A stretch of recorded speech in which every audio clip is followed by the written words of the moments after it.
But first, we now know Republican presidential candidate Donald Trump is coming to Colorado. Trump agreeing to speak at the Western Conservative Summit here in Denver on July 1st. This summit is an annual event that attracts some of the top conservatives from across the country. Also appearing this year, former Republican presidential candidate Carly Fiorina, Jenny Beth Martin, the president and co-founder of the Tea Party Patriots, and hunter, businessman, and reality TV star Phil Robertson. And joining us today to talk about the summit is Jeff Hunt, the director of the Centennial Institute, which puts this event together every year. Let's first talk about the summit. How does this all come together? What's on the agenda? Great question, and it's great to be with you, Ann. Thanks so much for having me. The Western Conservative Summit's in its 7th year.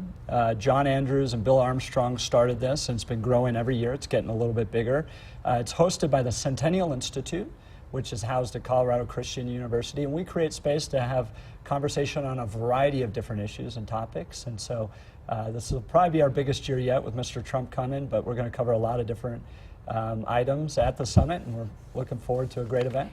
I know you mentioned, or we mentioned Phil Robertson. You have former NRA President David Keene coming, yes. Gun rights activist Kimberly Corbin, all on the agenda this year. So I imagine gun rights will be a major topic this year. Well, after what's happened in Orlando, the tragic events that's happened there, and then the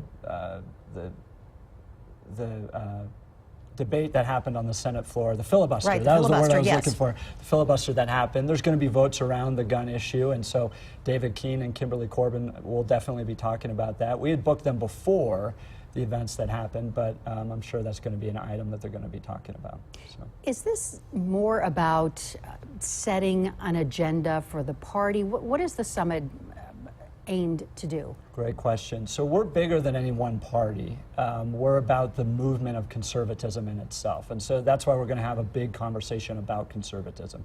In the Denver Post recently, we talked about Donald Trump coming and how there was pushback on either side of the camps about Donald Trump coming, either that Donald Trump was not a conservative, why is he invited to a conservative event, or people that said if we want to advance conservatism, we need to stop Hillary Clinton, protect the Supreme Court.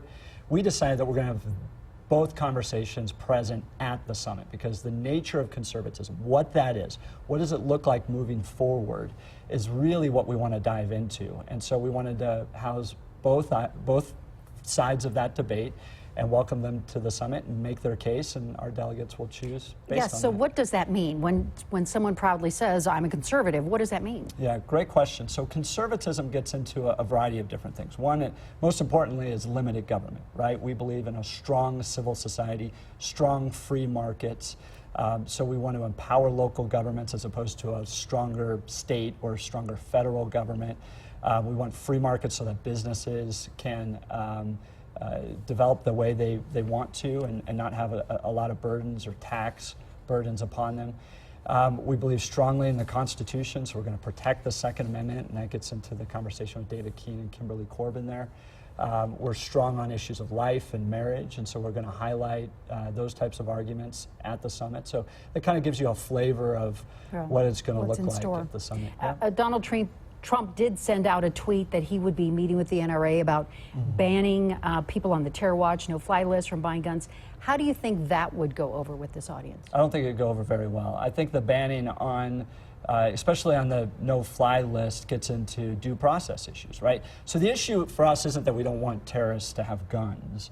We want to protect and make sure that terrorists don't get guns. The issue for us is the process or the due process by which someone gets on the no-fly list. Right now you can get on the no-fly list and you don't even know why you're on the no-fly list. There's examples of some people taking one-way flights to Turkey because they wanted to jump on a different flight, and all of a sudden they're put on the no-fly list. Well, just because you're put on that list with no legal due process, are you then banned from your basic constitutional rights as an American?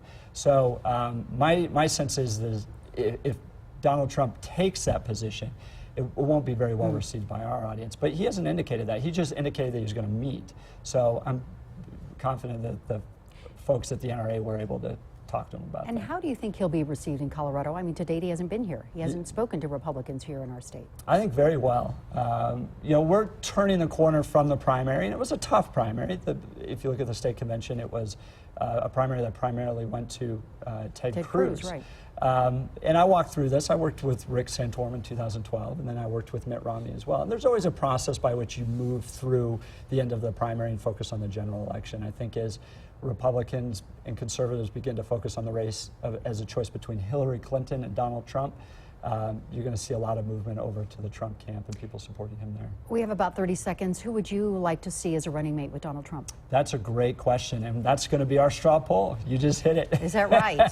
Well, that is our straw poll. Who is the vice presidential pick going to be? And there's a lot of great qualified people out there. One of my favorites, I'll tell you this, and I don't know if she'll accept it, but we had her at last year's summit. We're going to have her again this year's summit, is Carly Fiorina. She is so smart and so talented, so principled. I would really love to see her on that ticket. Ted Cruz recognized that.